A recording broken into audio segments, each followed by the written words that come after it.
Entitled family don't want dogs at their dog beach picnic.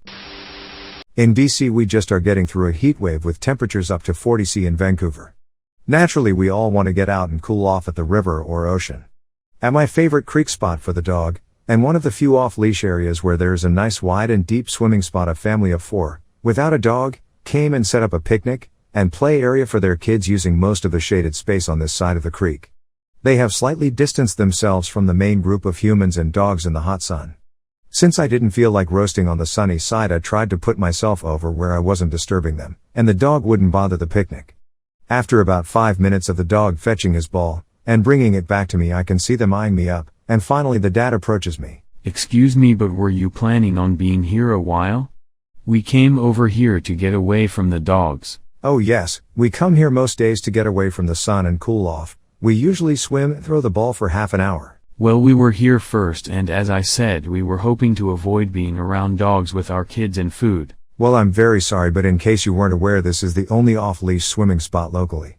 And if you go 15 minutes down the river trail, there is actually a no-dogs beach with lots of shade. Ed repeats himself slightly more aggressively. Sir, you and your family are taking up all over the shaded bank of the creek, and have spread yourselves out in the middle of a dog park. I'm not sure what you'd like me to do, as I have every right to use this area as well. And we have the right to not be bothered by you and your dog while we are trying to spend family time together. Maybe you should find another place to swim. At this point I'm hot. It's 35 degrees out and this guy is acting like he owns the beach. I snap and tell him that I will be using this end of the beach, and if they aren't comfortable around dogs they should move to the non-dog friendly beach down the trail. I turn and take a few steps away, and to make it clear the exchange is over, and call the dog to me. He's a good Labrador and very friendly, so he doesn't understand when he's not wanted. But the last part made me laugh. After being glared at for the better part of an hour while the dog swims and plays with others and I read my book, I decide to move on and have to go by them to get to the trail. Throw one last ball in the creek, and after fetching it the dog trots by them, pausing to shake all over their chairs and phones. Mom started spluttering and I just look at her and tell her that there is a non-dog friendly beach just 15 minutes down the trail with a smile. Spitting on me is very expensive. Years ago in a country in South Asia, there was a happy, chunky 7-year-old girl living in the same neighborhood as 3 of her uncles and their families. It was me. Most of my next door cousins were around the same age as me, give or take 2 years. We played together until our moms would yell for us to come inside for meals. We got along. Life was good. One such cousin, tad younger than me, received a really special gift from a friend of his father who was visiting from the Middle East. Let's call the cousin, and they brought him an awesome keyboard, although he didn't have a musical bone in him. And it seemed too sophisticated a device for such a young boy. Looked expensive, sounded expensive. The rest of us were gawking at it, but we were also happy for him. Anyway, a few days passed by and we were playing together as normal. As expected, Em had no interest in the keyboard and it was sitting on the floor of his room, although he was still proud to own it. In a nearby room, a fight ensued.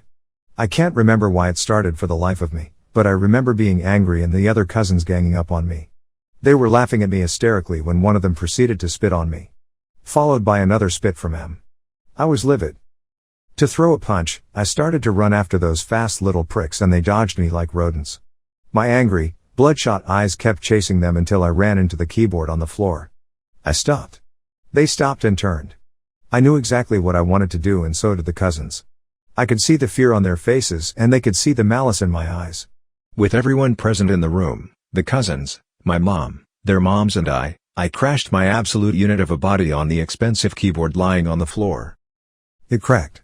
But that wasn't enough vengeance for the collective spitting they performed on me. I also jumped up and down with full force on the keyboard. It definitely broke. The whole room went silent for a second. A loud gasp from his mother broke the silence and I could hear that Em had started to bawl. Seeing him cry gave me the sweet satisfaction that I remember to this day. Needless to say, I was yelled at by the elders and my mom punished me severely for destroying such an expensive device. She also had to apologize profusely to Em's family, but at that time, it didn't faze me. I was happy to get my petty, actually very expensive, revenge. Em and I eventually made up though. This story gets brought up at almost every family reunion and Em gets mildly upset every time, but others find it kind of funny now. Fast forward to now, Em is about to be married soon, and yes, I am looking for ways to manage my anger. Don't use the fire door. My office has got a front door which faces onto the boss's car park, and a door at the back which is onto the normal car park. It's a big building. It takes 10 minutes to walk round the outside to get to the front door, which is a pain in the arse if it is raining, you've got your arms full, etc. The door at the back is the kind with a push bar on it that you can only open from the inside. Nowhere on the door does it say it is a fire door. And as far as I am aware, nowhere does it say that you can't leave a fire door open. We work on a secure site, so controlling access to the building isn't an issue. Therefore 80% of the people I work with, who park in the back car park, leave the door open so that other people can get in that way. One of the department heads, who isn't that senior, but is senior enough to park in the front car park, has got this real bee in his bonnet about the back door being open, because it is a fire door. It isn't. I am talking 3 internal memos a week, printed signs stuck up all over the place, every AOB at the end of a meeting he brings it up. Bloody annoying. He is the only person who cares about it. Last week they were resurfacing the front car park. All managers parked in the back and used the back door. On Wednesday the weather was horrendous, howling wind, torrential rain, etc. Walking past the back door, which was open, I saw fire door manager pull up in the back car park. Clearly he doesn't want the back door open, so I shut it.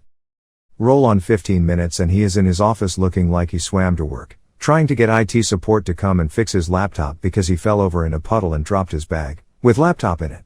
Revenge is sweet. So, you want to snoop in your daughter's texts? So I'm married to a wonderful woman. She's smart, funny and very kind. Her mother is generally very nice and tends to have a great attitude and be very enjoyable, a bit of a prude but generally enjoyable, however can be a bit of a major snoop. If my wife leaves her phone sitting around, she will just pick it up and start going through it. My wife has kind of laughed this off as a remnant of her mom being controlling when she was a kid. I'm not a fan of this, because my wife and I will sometimes text about things that simply don't involve her mother, and I don't feel are her business at all. So over Christmas I saw my wife set her phone down on the kitchen counter and I had a brilliant idea. Her mom was still in the kitchen, and I sent my wife the most sexually depraved text about all the things I was going to do to her when everyone left. Honestly, most of them are things we haven't even done, but I had to make it extra scarring. I sent this text from the bathroom. And maybe it was my imagination, but I could swear I could hear an audible gasp shortly after her phone went off. When I went out, her mother absolutely would not look me in the eye. Then not so discreetly asked her daughter to come talk to her in the other room. When my wife came back into the living room I thought she had been crying, however upon closer inspection she was laughing. Her mother had questioned her about me sexually abusing her and if I always talked down to her like that. My wife had told her kindly that what we do is between us and us only. Probably the best gift this Christmas.